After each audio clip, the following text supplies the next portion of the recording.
Carlos, when we were talking to Lindor on the field afterwards, he said he didn't think it was so much the home run that really set the tone, but the at-bat. For you, just how much did the way that he approached that first at-bat set the tone for the rest of the group today? Yeah, I think I said it in the middle of the game that not just because of the homer, but the way he attacked them, fouled off a couple of pitches, laid off a couple of breaking balls, and then got a pitch and drove it to kind of set the tone, right? But I thought overall we had really good at-bats up and down, and obviously Vientos with the big one. But especially as a pitching staff, what they've done the past few games, and it's been hard on a bullpen day where you don't know what you're going to be facing. For us to get the first one across the board was important. You know, at this point with Vientos, does it surprise you at all the way that he's able to come through consistently in his first postseason? Not really.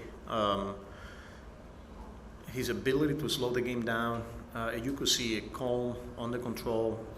He took pretty good breaking balls down in a way, and then just having the awareness of the situation and what the pitcher is trying to do to him, and 3-2, not trying to do too much, staying on the big part of the field, and got a fastball that he was able to, because the power is real, you know.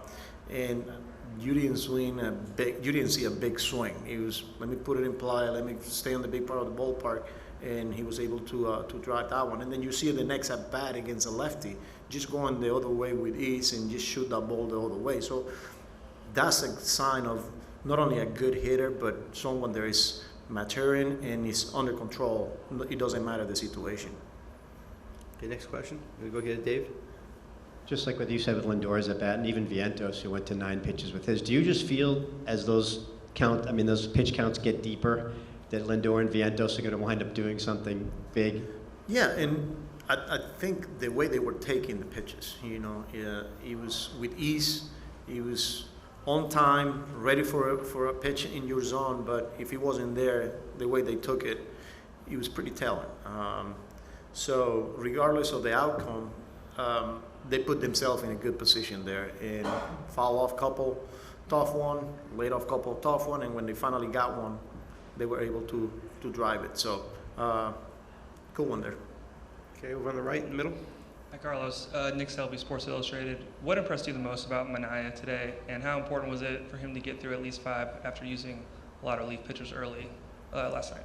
Yeah, I thought he was really good. The one thing, he was not only getting ahead, but staying on the attack. You know, and like perfect example, the way he went after Ohtani, you know, the first couple of at-bats. I thought everything was working, whether it was the fastball, the changeup, the sweeper, but he made pitches, you know, in the zone. He stayed in the attack. They control the strike zone. As a team, they don't chase.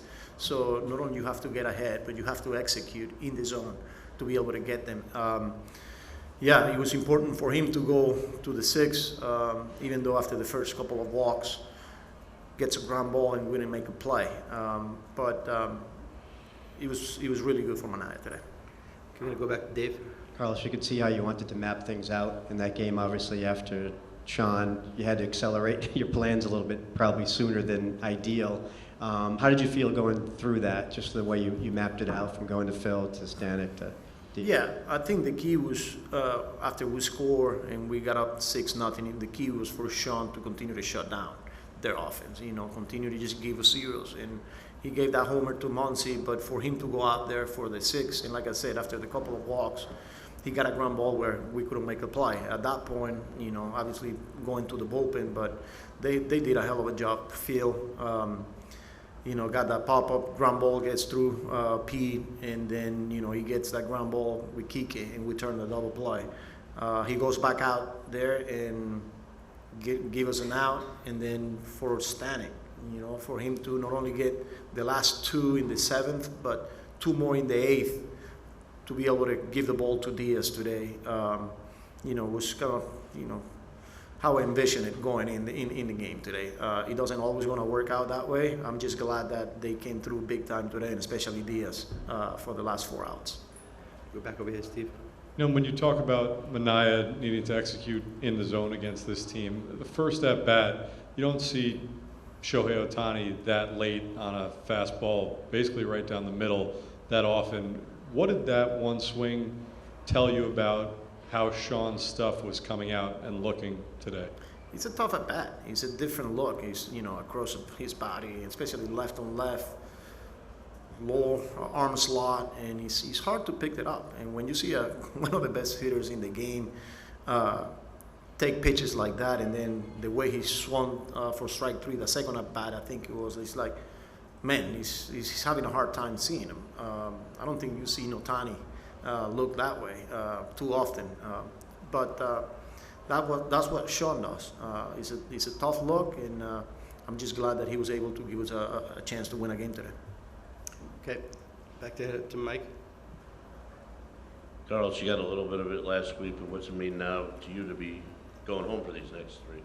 Yeah, it was an important game today, especially after the way we played last night, and then they outplayed us pretty much yesterday. They came out aggressive, and they kept putting it on us, and it was a quick turnaround. But we've done that the whole year. We get punched in the face, and we continue to find ways to get back up, and it'll continue to be that way. It was good to get this one here. Now we get an opportunity to go home and play three there in front of our fan base, expecting to be packed and electric and loud, and but it's going to be fun. Okay, take two more. Take Russ. Carlos, when you have a team that goes bullpen game against you, you're going to get a lot of different looks, obviously. Do you feel like because of your team's offensive profile and using the big part of the field, it allows you guys to kind of do a little bit more damage than, if you had a team that just tries to slug? Yeah, 100%. And we did it against the Brewers, one of the best bullpens in the league, right? And we're facing one of the best bullpens in the league here too. But because there's a lot of different ways we could create and we can attack, whether it's not only by hitting the ball out of the ballpark, but taking our walks, putting the ball in play, going the other way when we need to, just make things happen. Is what makes this lineup a deep lineup. And when you're facing a bullpen day, I think it's important to not only, because it's hard to game plan, but you got to go out there and make adjustments and take what the game is giving you, whether it's putting the ball in play, moving a guy over, getting a guy in. Those are the little things that you have to do to win baseball game here in playoff when you're facing elite pitching staff. Okay, last question, Dave. Carlos, you mentioned Diaz before, and you went to get him for the 4-out save. How do you feel like he finished as strong as he finished today? I know we've gone outing to outing with him sometimes. He's admitted to maybe having a little difficulty at some points. But the way he finished today was as strong as I think he's done, right? You're 100% right. And I think he was under control. He was able to slow the game down, made pitches to get Kike in the eighth after the double steal. He got that last out. And then the first two guys get on, and you could tell once he got Mookie, especially using his fastball, he was throwing strikes. It was a good sign, and I've been saying it. We're going to need him. In order for us to get to where we're going to get, we're going to need Edwin Diaz, and he will continue to step up. Thanks, Carlos. Mark, understanding that it's Francisco Lindor that they chose to walk, when they do give an intentional pass ahead of that grand slam, does that add anything extra for you when you step into the plate, or up to the plate? No, for sure. I took it personal. I mean, I want to be up there during that at bat for sure. I want them to walk Lindor in that situation and put me up there, and at that point I was just, let me simplify the game and just get one run in, get a walk, like whatever I can do to add another run to the score. And luckily I hit a ball in the air and I went over the fence. You continue to show in this postseason that you're willing to simplify the game, not try to do too much, and more often than not, it's led to big results. Why do you think you've been this comfortable doing that in your first taste of Major League Baseball postseason? I think, honestly, it's right there. Just like when I say I'm simplifying the game, I'm just focused on one thing, and the only thing I'm focused on is winning a game. And whatever I can do, whether it's move a runner over, make a play, be a good teammate, that's what I want to do, because the only focus I have is winning games. Okay, I'm going to go ahead, Dave. Mark, when you mentioned that you took it personal on that, are you surprised? Do you think people still underestimate you a little bit, despite what you've done this October, as good as your numbers have been? Maybe, but I feel like it's just the praise for, Francisco. You got Francisco ahead of me, I feel like, and he hit a home run earlier in the game. So they rather take a chance on me than him. But I use it as motivation. I'm like, all right, you want me up? I'm gonna show you whatever. So, yeah. And do you feel, as you're working him during that long at bat, that the at bat's going to come back to you, that you're going to get that fastball that you wound up getting? The deeper that goes, 7, 8, 9 pitches in. To be honest, I didn't think he was gonna give me a fastball. That was my approach, was to see a heater up, but I wasn't expecting a heater. I thought I was gonna get like a slider and I was just gonna poke it in a hole or something. So, yeah, no, I wasn't gonna miss it. Okay. We're going to go to Mike right here. Edwin, what's kind of your mindset there, coming in the 8th, and then you got to face the heart of the order in the 9th? I just was trying to throw strike, first of all, like, as soon as I get to the mound, I say, I'll be, whatever you call, I will follow you. He called me like 3-4 sliders in a row. I threw it, we get the out in the 8th. And in the 9th, I just came, try to throw strike, like, attack the hitters, because we was winning by 4 runs, so I got a good lead to challenge them.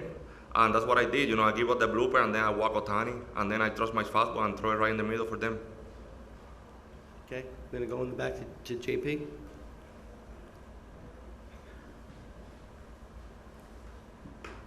Edwin, you've never given up a hit to Ohtani. I think he's 0 for 4 against you, 4 strikeouts, a couple walks.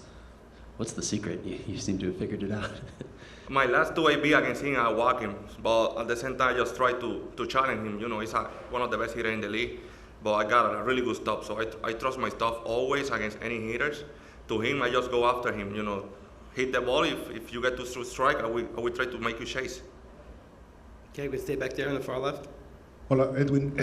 Preguntarte, es tu primera experiencia en esta ronda de playoff. ¿Cómo te sientes después? Obviamente tienes experiencia serie divisional, comodín, clásico mundial de béisbol, pero ¿cómo fue entrar en este escenario lleno, el sol, un line-up muy poderoso como el de los Dodgers? Platícanos la experiencia que tuviste hoy. Sí, una experiencia increíble. Cada momento que estamos viviendo ahora mismo es un sueño hecho realidad para cada pelotero. Yo, como tú dijiste, he jugado diferentes tipos de series. Clásico mundial me ha ayudado bastante. Creo que en mi último clásico, esa experiencia que viví durante todo, con toda esa fanaticada, que eran juegos como si fueran serie mundial, me ayudó bastante. Yo solamente salgo a divertirme. Pienso en que creo en mí 100%. Salgo a divertirme y voy a hacerlo lo mejor que pueda. Okay. I'm going to go down here on the right to Steve. And when having a 3-run lead going into the 9th is great, but when you have those hitters, Ohtani, Betts, Freeman, Hernandez, when they get that extra run, you have a 4-run lead. Does that make you feel even better? I mean, are you aware that, gee, I can be even freer as a pitcher in this 9th inning? Yeah, because I got more room to miss. Like if I miss a pitch right in the middle, I got a lot of room to tie it up again. So as soon as I give up the base here, the walk, I said I will throw my fastball right in the middle, try to get a double play. I ended up striking out the other 3 hitters, but I was trying to make pitches and get them out. I'm going to go Russell, far right. Mark, you have guys on this roster who've played in the World Series before, played in the postseason before. For you, getting a full season to kind of, get that vibe. You guys have been playing basically postseason baseball since June. What have you kind of gained, watching these older guys who have done it that you've tried to put into your game? No, I've been a sponge around all these guys with experience, all-stars, a lot of great players that I'm surrounded by. I'm very fortunate, and I ask a lot of questions. I ask them, especially in times like this, like I haven't been in the postseason. It's just like, hey, how do I go about this? And I know JD, he won a World Series, and he kind of like brings the guys together and kind of tells us like just to keep our emotions like even keel, especially if the opponent goes up and we're down, or vice versa. Like we want to stay even keeled throughout the whole game, because the team that keeps their emotions like that the best are the ones that come out on top. So I feel like that's what I've been focused on. Okay, anything else for these guys? Can we go back to Mike here in the front? Just for both of you, how do you feel about this series going back home with it 1-1? I feel good, man. I mean, like I said earlier, I want to go home. I mean, playing in front of the New York fans is the best, so I'm excited to get back. Personally, I feel great. Get a W here in LA, like going back home, play 3 more games there. We got a lot of chance to take the series then at home. So I feel really good. We are really happy. You know, we play a really good game today. Just continue what we're doing and we will be fine. Okay. Anything else? We're good? Thanks, guys. Thank you. Okay.